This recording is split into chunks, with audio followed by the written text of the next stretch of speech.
Suppose you see an established office patient with stable hypertension and diet-controlled diabetes.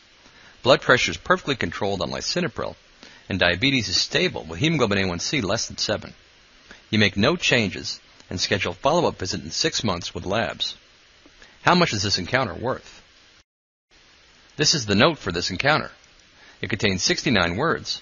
To figure out what it's worth, we need to figure out the level of care by taking apart the history, the exam, and the medical decision-making, and plugging that information into this table, which shows the documentation requirements for established office patients. For these encounters, 2 out of 3 key components are needed, not 3 out of 3. You can use either the 95 or the 97 guidelines to complete the documentation. In this case, both the 95 and 97 guidelines yield the same result. I'll use the 97 guidelines to take apart the note.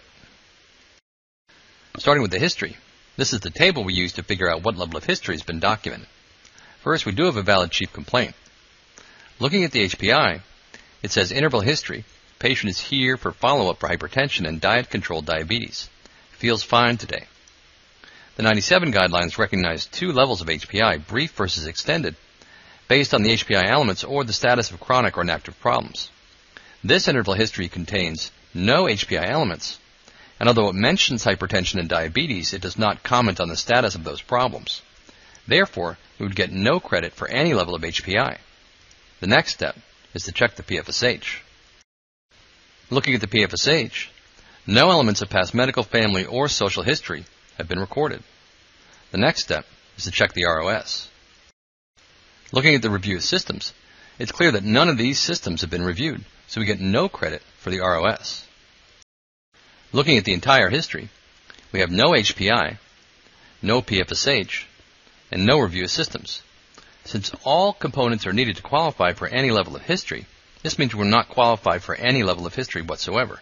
So from an E&M coding standpoint, we have no history recorded.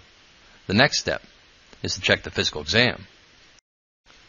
Looking at the exam and using the 97 guidelines, the level of exam is based on the number of bullets recorded. Here we've commented on the patient's general appearance and recorded 3 vital signs. Assess the thyroid, listen to the lungs, listen to the heart, and look for edema. This adds up to 6 bullets, which means we have an EPF exam. The next step is to check the medical decision-making. Looking at the medical decision-making, and starting with the problem points first, here the well-controlled diabetes and hypertension would count as stable, established problems, which means they're worth 1 point each. This adds up to 2 problem points. The next step is to check the data points.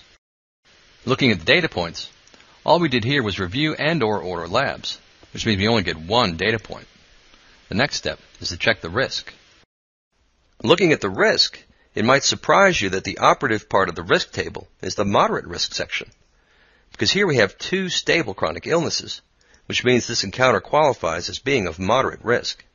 So we have 2 problem points, 1 data point in moderate risk, and since only 2 out of 3 dimensions are needed, this adds up to low complexity medical decision-making. So the final key component is covered. Now that we know the key components, we can determine the level of care. Here's our table for established office patients that shows the documentation required. We know now we have no history recorded, an EPF exam, and low complexity medical decision-making. For these encounters, only 2 out of 3 key components are needed, which means this adds up to the 99213 level of care, otherwise known as a level 3 established office patient. When you put it all together, this is how the final note looks. 2 out of 3 key components are needed, and here we have no history, an EPF exam, and low complexity medical decision-making, which adds up to the 99213 level of care.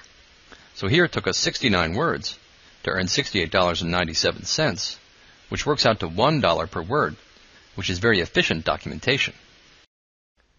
Thanks for watching. If you want to learn how to take apart a note like this, consider signing up for one of our web-based E&M coding curriculums. We offer several different subscription options to match any practice pattern.